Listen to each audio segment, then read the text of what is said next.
The day Kopa Kola chased a goat wearing his NYSC cap through the market was the day the village finally accepted him. Let me start from the beginning.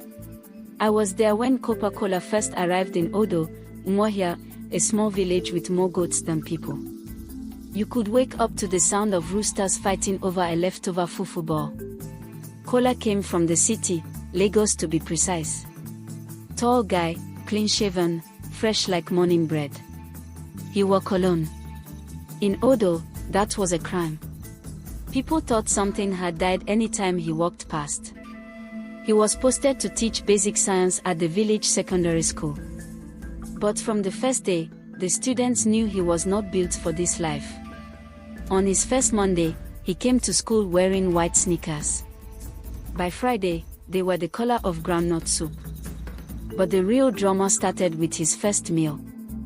Mama Ikin, the landlady, served him pounded yam and bitter leaf soup. Kopa Kola smiled politely, then asked, "Do you have chicken and chips?" The next day, the entire village heard about it. They even added his request to the morning announcement on the village radio. Still, he tried to adjust. He bathed with cold water. He greeted elders by kneeling awkwardly. He waved at chickens like they were dogs. The village kids followed him around like he was a moving cartoon. Then came the incident.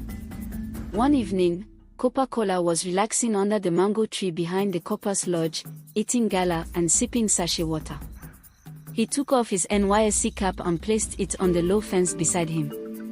That was when Mama Ijoma's goat, known across the village for being a troublemaker, crept up, grabbed the cap in its mouth, and took off running. You should have seen it. Kopa Kola screamed, jumped up, and gave chase like a Nollywood actor late for his scene. The goat ran through the market square, past the palm wine spot, over Papa Boniface's sleeping body, and even jumped over the grinding stone. And behind it, Kopa Kola, yelling, "Give me my cap. That's government property." People didn't know whether to help or to laugh. Some were clapping.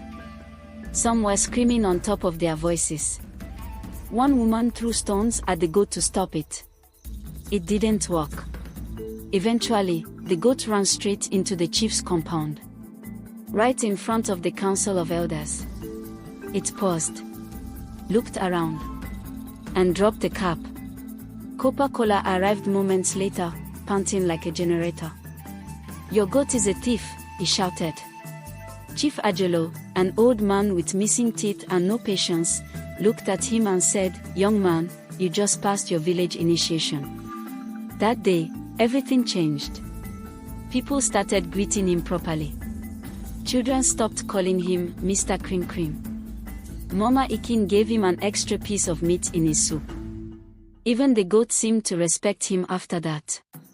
From that day, they called him Odigu Kopa. By the end of his service year, Kopa Kola could speak small Igbo, eat akpu without flinching, and tell the difference between palm kernel oil and engine oil by smell. He didn't want to leave. The villagers begged him to stay.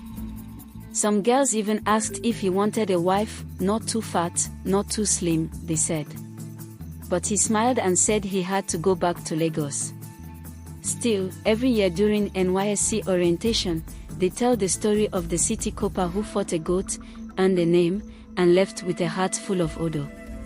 As for the goat, till today, it still wanders around the market wearing random caps. And nobody dares chase it. Because in Odo, even the animals choose who they like.